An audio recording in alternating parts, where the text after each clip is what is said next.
अब आ जाओ सोगा के ऊपर। फर्स्ट एंड फॉरमोस्ट 1930 का एक्ट है। It is having the less relevance right now because अब आपका जो कॉन्ट्रैक्ट एक्ट है, कॉन्ट्रैक्ट एक्ट है, या आपके जो contract labour and employment act है, या आपके जितने भी कंपनीज एक्ट हैं, उन सब ने इसको ओवरकम कर लिया। तो जहाँ पे हम गुड्स की बात करते थे, अगर वो goods from person to person है तो सोगा गवर्न कर रहा है, but it is from one businessman to another businessman, तो उसके लिए आपका कंज्यूमर प्रोटेक्शन एक्ट जो है वो एप्लीकेबल भी हो रहा था। इसके साथ साथ दोनों चीजें साइमल्टेनियसली चल रही है। One is cell of goods act and other is consumer protection act. जो कंज्यूमर प्रोटेक्शन एक्ट आया वो इसलिए आया कि जो आप डे टू डे बेसिस पे आप जितने भी कॉन्ट्रैक्चुअल ऑब्लिगेशंस कर रहे हो, उसमें कंज्यूमर की प्रोटेक्शन कहाँ पे है, कंज्यूमर कहाँ कहाँ रिड्रेसल में जा सकता है। आपके 3 वेरिएशंस में कंज्यूमर फॉरम्स हैं, आपके डिस्ट्रिक्ट हैं, आपके स्टेट है, एंड देन योर नेशनल। तो उनके हिसाब से आप इजीली रिड्रेसल ले सकते हो। जो आपका सोगा जो था, इट वाज साइलेंट मोर और less in that. Plus goods की ट्रांजिशन की बात करना, अनपेड सेलर की लियन की बात करना, प्रॉपर्टी किसके पास जाएगी, और अगर उस गुड्स का लॉस हो गया तो कौन उस लॉस को बियर करेगा, ये सारी चीजें सोगा के अंदर हम पढ़ते थे। जब हम सेल ऑफ गुड्स एक्ट की बात करते हैं तो इन दोनों वर्ड्स में भी डिफरेंट मीनिंग है। सेल गुड्स की हो रही है। गुड्स जो है वो कैसे गुड्स होने चाहिए? क्या एक रॉ गुड जो कि रॉ है, अभी वो फिनिश्ड आया ही नहीं है, असर्टेन हुआ ही नहीं है, क्या उसकी सेल हो सकती है? द आंसर इज जो मर्केंटेबल क्वालिटी का गुड्स नहीं है, क्या उसकी सेल हो सकती है? Again the answer is no, because merchantable होना जरूरी है। If you want the cloth, then unless and until it has been given some shape by way of stitching, you cannot wear it, you cannot wrap the cloth unless and until it is a wrapping something fabric। तो उस cases में वो मर्केंटेबल quality का नहीं है, तो वहां पे हमें गुड्स असर्टन भी करने हैं।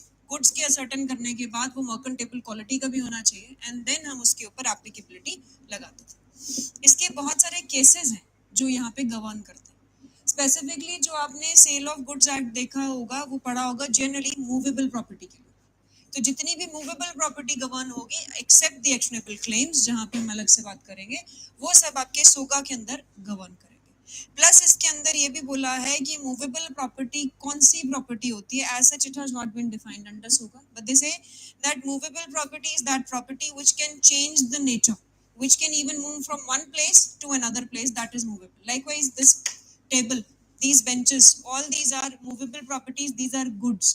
ये जो गुड्स हमने एक्वायर किए हैं, जिसकी सेल उन्होंने की है, वो किस पर्पस के लिए? For some educational purposes. तो बेस कभी मत भूलना।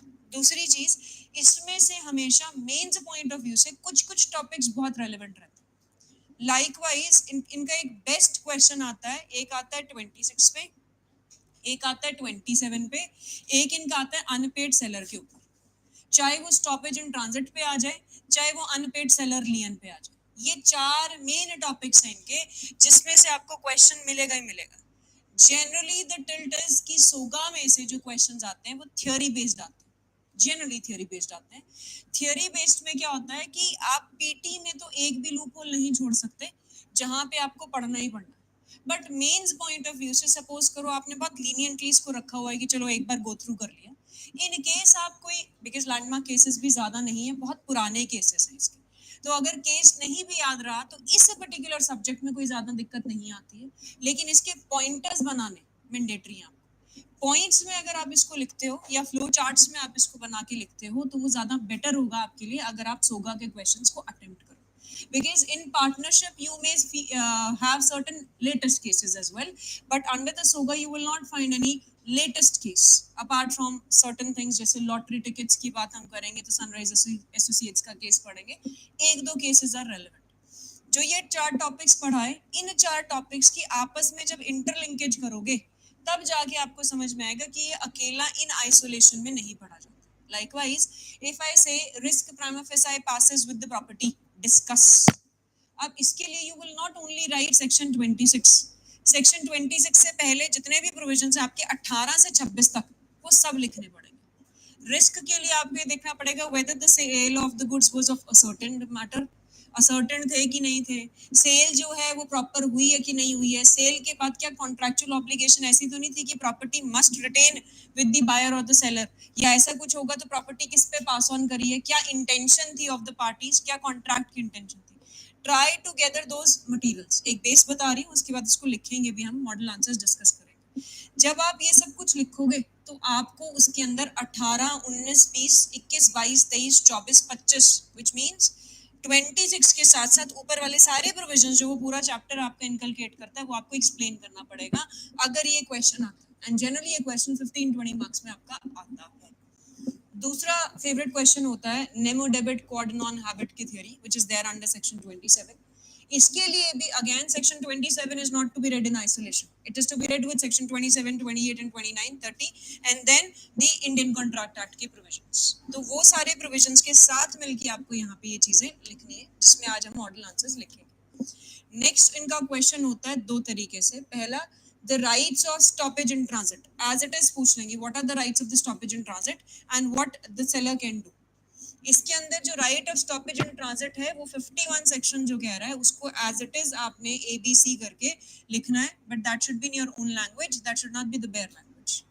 देन अनपेड सेलर लियन क्या है, unpaid seller lien के बारे में what are the rights with regard to an unpaid seller lien, can he has a right to retain the goods, then whether he has a right to stoppage in transit, whether he has a right for the resale of the goods, ये सारे explain करने हैं. कैसे explain करोगे, that the following are the rights of the unpaid seller which has been described under section 45 of the SOGA, read with 47 and then flow chart उसको draw करो, बनाओ, explain करो with section numbers, at the end conclude करो. Do not write, again I'm telling you, the conclusions heading or the introduction heading, वो जरूरत नहीं होती है. समझ में आया कुछ बेस. सोगा आई बिलीव आप सबने पढ़ रखा है, ठीक है. अब सोगा के अंदर एक दो क्वेश्चंस जिसको हम डिस्कस करेंगे. क्या हो गया, कुछ हुआ, सोगा नहीं पढ़ रखा अभी, कोई नहीं, क्वेश्चंस लिख लेते हैं फिर देखेंगे. चलिए एक दो स्टेटमेंट्स लिखवा रही हूँ आपको because that statements might help you. लिखो, one can not contract to buy, one can not contract to buy his own goods, his own goods. Statement was given by Justice P.N. Bhagwati in the case of State of Gujarat. Citation is not required, so please do not ask me the citation of any of the cases of SOGA. State of Gujarat versus Ramchandra, Ram Sakal firm, Ramchandra, Ram Sakal firm.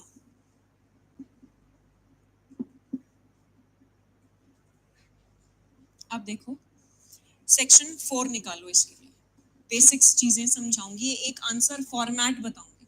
जितने भी questions यहाँ पे discuss करेंगे कुछ का format बता दूंगी जिसमें आप लिख सकते हो जो इजी है, कुछ जो थोड़े से टेक्निकल होंगे उस पे आंसर राइटिंग. ठीक है, सेक्शन 4 निकालिए सोगा. Even I forgot to bring the whereat, so it may help me. Definition क्या कहता है कॉन्ट्रैक्ट ऑफ सेल की, as per section 4 subsection 1. A contract of sale of goods is a contract whereby the seller transfers or agrees to transfer the property in the goods to the buyer. That means for a contract of sale there must be two parties.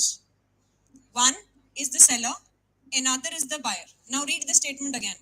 One cannot contract to buy his own goods. That means can one himself sell the goods and buy it? No. आगे ये statement, that means one can not contract to buy his own goods. आपने कैसे start करना है, आप start क्या करोगे, that as per section 4 subsection 1 of cell of goods act 1930 it has been clearly provided that there must be two parties for a contract of sale. Who are those two parties? One is the seller who agrees to sell the property and one is the buyer who agrees to buy the property. Clear है यहाँ तक. एक line तो आप ये लिखोगे. फिर इसके अंदर जहां पे टू पार्टीज हैं, याद है आपको केस है ग्राफ वर्सेस इवांस का केस, वो केस कोट कर दो साथ के साथ. राइट। इसके बाद आप क्या लिखोगे, आ जाओ एसेट्स की डिस्ट्रीब्यूशन की भी बात अगर हम करें, एसेट्स की डिस्ट्रीब्यूशन की बात कर लो, म्यूचुअल लाइबिलिटीज की बात करो, राइट्स एंड लाइबिलिटीज हैं 11 में 13 में, क्या कहता है वो वहां पे? अगर मैं सेक्शन 11 सेक्शन 13 की बात करूं plus assets of the firm की बात करूं तो आपस में पार्टनर्स हैं ये लोग, है ना। और उसके साथ यहाँ पे सोगा की बात करूं मैं इसकी, तो जब मैं सोगा की बात करूंगी तो इसके हिसाब से जब राइट्स एंड ड्यूटीज आएंगी, बायर की अलग है, सेलर की अलग है राइट्स एंड ड्यूटीज अलग अलग, वो एक्सप्लेन करोगे कि if there is a duty of a seller to cell the goods, तो सेल करने के लिए गुड्स आपकी सारी राइट्स एंड लाइबिलिटीज वो आ जाएंगी, implied undertaking as to title, implied conditions and warranties 14, समझ में आया? ये सब लिखोगे, इसी के अंदर लिखोगे। फिर जितना भी कुछ लिखोगे उसमें वापस जब कॉन्ट्रैक्ट ऑफ सेल होगा तो seller is entitled to get the proceeds of the sale and the buyer is entitled to get the goods in return of the proceeds. ये सब क्या है? Distribution of the assets. Distribution क्यों हो रहे हैं? Because there are to parties. अगर मैं ही खरीद रही हूँ, मैं ही बेच रही हूँ, तो कहाँ से मेरे पास पैसे आएंगे और कहाँ से मैं उसकी रिकवरी या शो करूँगी? समझ में आया? 5 मार्क्स में ही आता है। आपने सेक्शन 4 को इलेबोरेट करके with the example and Graff versus Evans के केस में ये स्टेटमेंट को कर देना। प्लस आप लिखोगे that this statement was given by justice P N Bhagwati and in this case, अगर बाय चांस ऐसी कुछ स्टेटमेंट लिखने को आती है तो। अदरवाइज ये चीजें आप खुद अपने क्वेश्चन आंसर्स में कोड कर सकते हो if it is required. Clear? Next आ जाओ इसके बाद।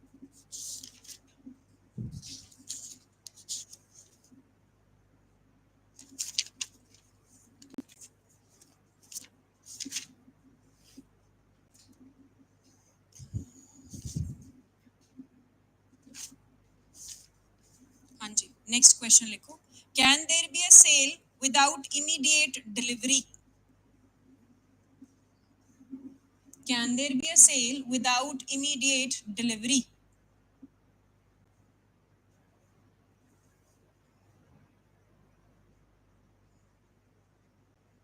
Yes or no? इसी के साथ एक और क्वेश्चन लिखो, can there be a sale without immediate transfer? Can there be a sale without immediate transfer?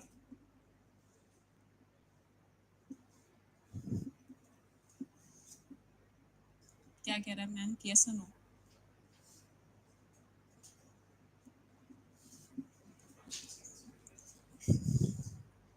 Your answer is very correct.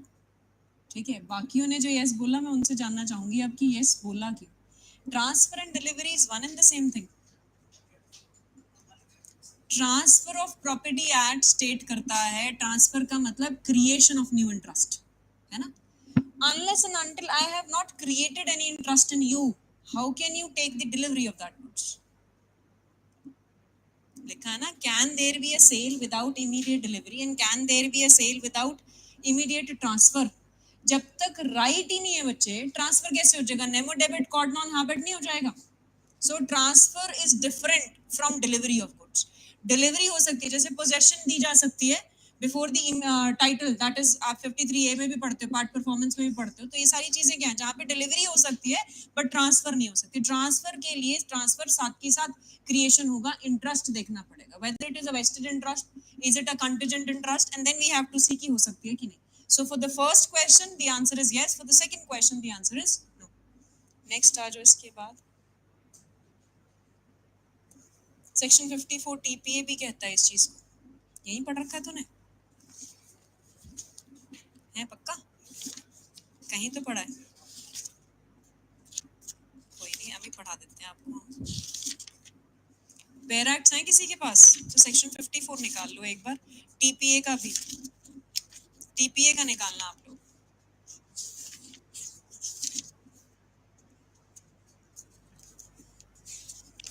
निकला? TPA, sale is defined, is it a transfer of ownership? So here sale of goods act, sale is what? The transfer of ownership.